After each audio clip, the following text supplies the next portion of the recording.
Ассаламу алейкум, ардақты мұсылман қауымы. Біздің есеп-қисапта көп пайдаланатын әдісіміз бұл математикалық формула. Яғни бізге биіктік белгілі, яғни ограждениелерден лестницалар болады, былай қиғаштап жерге түсу керек, соның размерін шығару керек. Ол үшін біз Пифагор теоремасын пайдаланамыз. Ол былай ені, катеттері ғой енді мынау. Бізге гипотенуза белгісізді. Жаңа шығарып қойған, пока белгісіз болған жағдайда былай шығарамыз. Катеттердің квадраттарының қосындысы гипотенузаға тең деген теореманы пайдаланамыз.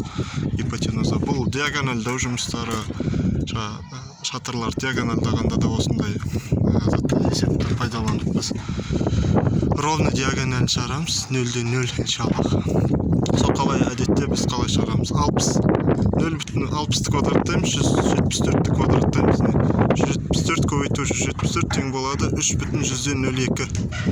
Бұны квадраттадық. 60-тың квадраты 0,60 деп отқанымыз сантиметрлеп есептелгенде, сол метрлеп есептелгенде айналғандарға алдына 0 қойып 0,60 көбейтеміз, сондай 0,136 шықты.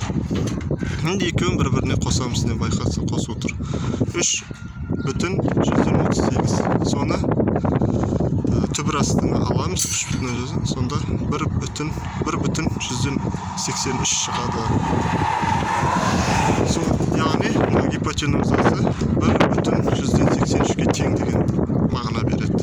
Соны арқайын кесіп, сол материалдан осыны қиғаштап шығарып алуға осындай әдісті пайдаланамыз.